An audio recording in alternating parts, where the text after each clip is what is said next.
AI is breaking the modern education system. And I think just maybe that's going to be a good thing. So I want to go to, all right, they're distracted. Actually, what I want to do, I want to pitch a business idea to you. Generative AI has disrupted all the world, right? All sorts of technologies, all sorts of industries, except one, going to the gym. Think about it. Going to the gym sucks, right? It's hot, it's tiring, your muscles hurt, you get sweaty, and if you don't go, you don't get the gains, so you have to organize your whole life around it.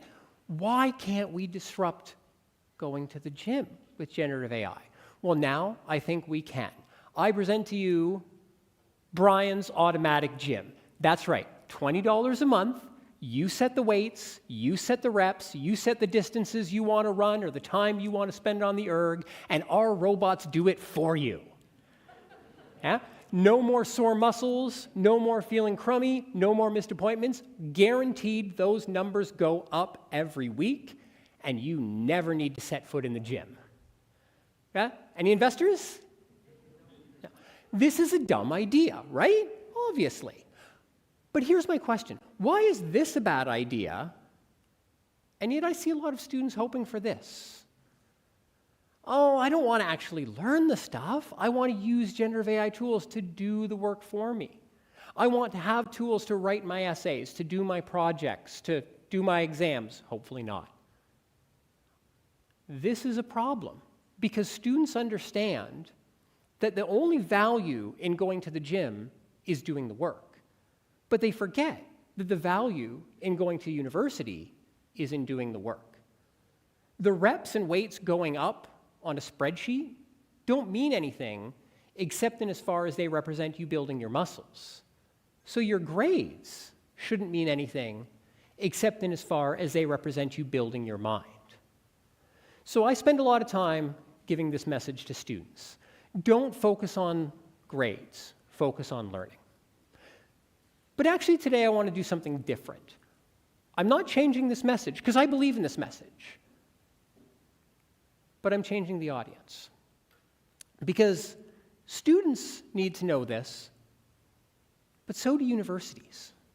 Because a lot of students tell me, yeah, great, I'd love to focus on learning, but grades are what's important because grades are what the university cares about. So today I want to talk to the university about focusing on learning instead of grades. Let me give you a bit of a history lesson. This is the examination hall at the Divinity Schools at Oxford. Built in the 15th century, it is the first purpose-built educational building in the Western world. This looks a little bit different from how we have our exams today, right? And not just because of the architecture, because of the layout. Notice that this is set up that the faculty, multiple, stand around the outside, and the student, singular, stands in the middle. When the student is ready, not at the time set by the university, at the time set by the student and their tutor, when they believe they have accumulated enough knowledge and are ready to be examined, they present themselves to the faculty, and they present what they've learned. They discuss the topics that they've been working on. They debate important issues. This is how assessment started in the Western world. But there's a problem with this, right? It doesn't scale. I would love to sit down with every one of my students for an hour and really get to know what they've learned in my classes. But that just doesn't work in modern universities. So we've changed things. We've gone from the oral exam to this. Large, single-day, high-stakes, standardized assessments where every single student writes the same paper regardless of their actual educational needs or outcomes. Now, we know this isn't great for students. We know it's high stress, and we know that it's unforgiving. Because if you make a mistake, oh, sorry, too bad, end of test. But it's also not good for the university, because I can't individually test my students to know what they've learned. I can only write generic tests, and there's no way for me to adaptively understand what the students have and have not got out of my class. So we've gone from oral assessments, which are great for learning but don't scale, to modern exams that scale wonderfully but aren't actually good for learning. So this is not a new problem, right? This is not created by generative AI. This has been a problem for as long as I've been teaching. It was a problem back when I was a student, but we've always had options. I've always said, well, the final exam is just something we have to deal with, but that's okay because we can have other ways of assessing students, right? We can get students to write essays, write papers, because this is fantastic, right? We can really delve deep into an idea, figure out what the student knows, and they can present their ideas and explain to us, and oh yeah, that doesn't work anymore. I don't know what you wrote and what you put into a ChatGPT prompt. Oh, okay. Okay, essays aren't good. But projects. I love a big end-of-term project or a big capstone project where you can take everything you've learned over your time with me and put it together in some really big, real-world problem, and oh yeah, that doesn't work either, I guess, right? If I don't know what you've done and I don't know what the AI's done, how can I evaluate you? Oh. Well, there's always group work, right? We know that teamwork and collaboration is the #1 set of skills that the industry wants out of our graduates. We know that the ability to work with other people is the real value. So, has this been ruined by AI? No, but it already kind of sucked. Let me tell you, as an educator, I love group work. I hate assessing group work. Because if a student comes to me and says, I did all the work and they sat there and didn't do anything, and the other person said, I did all the work and they weren't helping out, I have no way of knowing because I wasn't there. Okay, so we can't really do essays anymore. We can't really do group projects anymore. Group work's not great. So what's happening right now? Universities are retreating. A lot of institutions are saying, well, the only way that we can really evaluate what you know and be sure that you're not using these generative AI tools is set invigilated standardized exams. Those same exams that we just said we know don't work very well. But a lot of institutions are saying, that's all we got. I'm here to offer a different idea. I think that we can fight fire with fire. I believe that we can actually use these generative AI tools to fix the problems that generative AI is causing, and maybe we can actually fix some of the problems that were already there. Let me introduce you to Alicia. Alicia is a generative AI chatbot that we created to assess students through oral exams. Remember that Oxford model? Talking to students about what they've learned and adaptively asking questions and trying to solicit understanding. We built Alicia and told her, you're going to assess students in an introductory psychology course.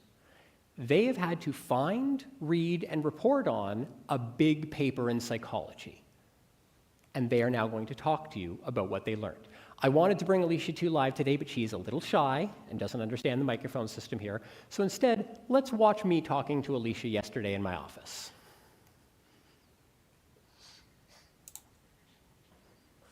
Hi there.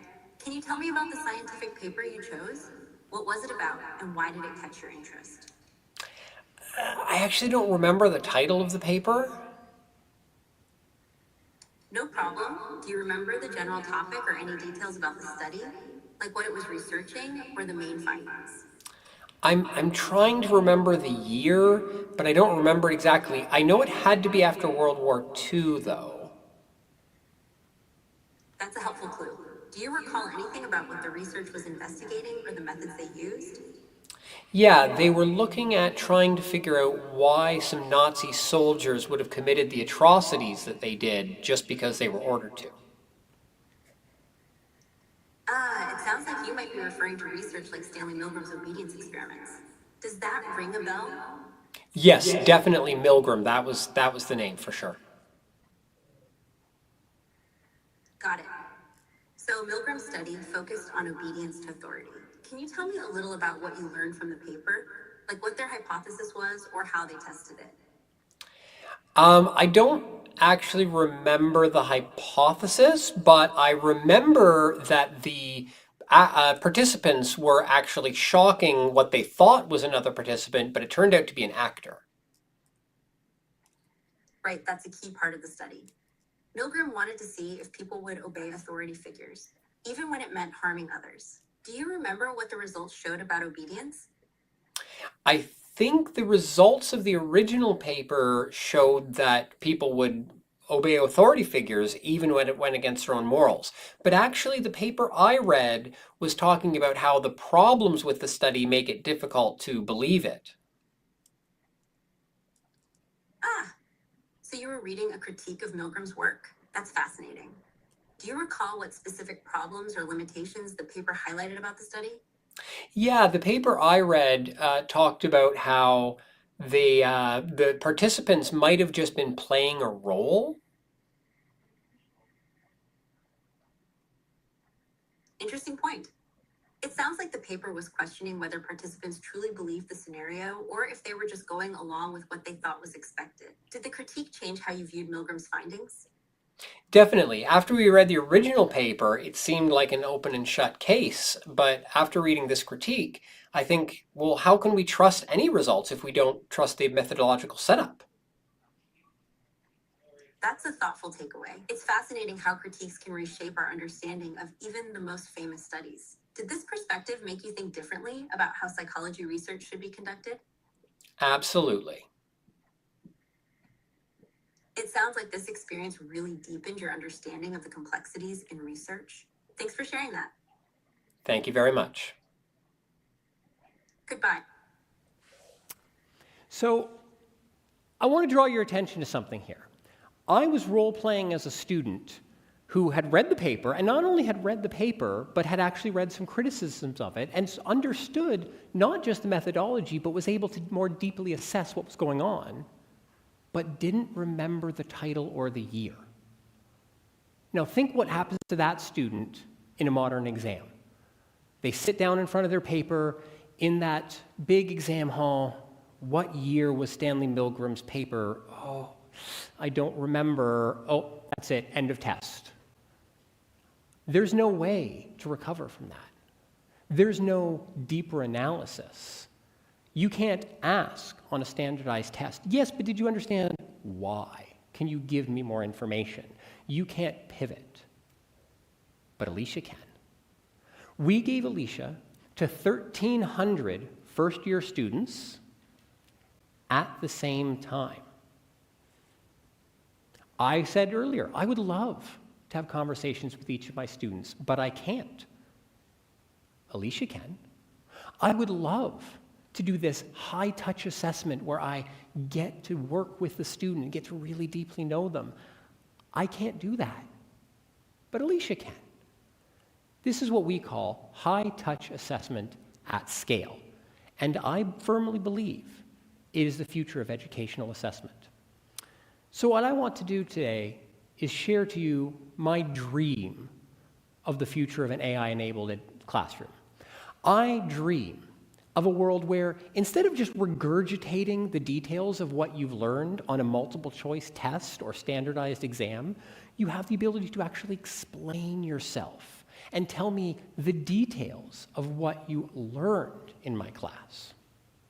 I dream of a world where instead of me having to write one test that sort of vaguely assesses everyone in my large class, I can individually assess you. I can figure out what do you know, where are your strengths. I can have a test adapted to the student. I dream of a world where instead of having one big test in week 12 because that's when we have a big room available, the student can decide, okay, I think I know enough about this topic now to be assessed on it.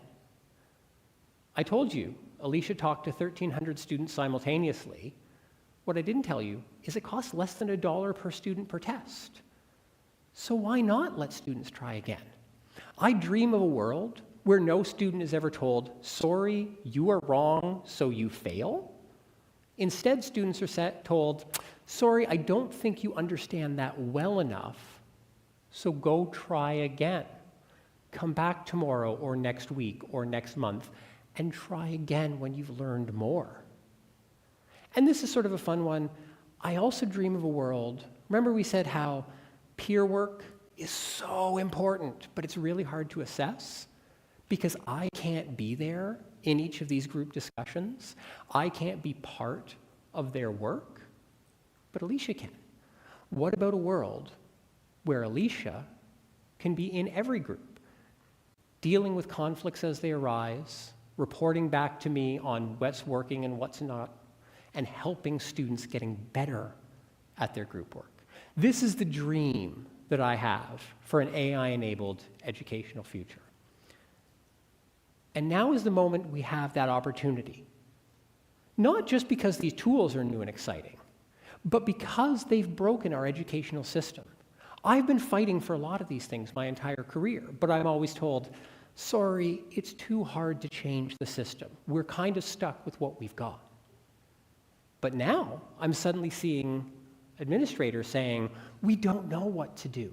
We don't know how to assess students anymore. We need help. So this is our opportunity to fix not just the problems that are being created by AI, but some of these systematic problems that have been part of the educational system and have crept in since those days of Oxford. Now is our time to fix generative AI in the classroom. Now is the time that we can focus again on learning and not on grades. We have an opportunity because AI has broken the educational system, and maybe, just maybe, that's going to be a good thing. Thank you very much.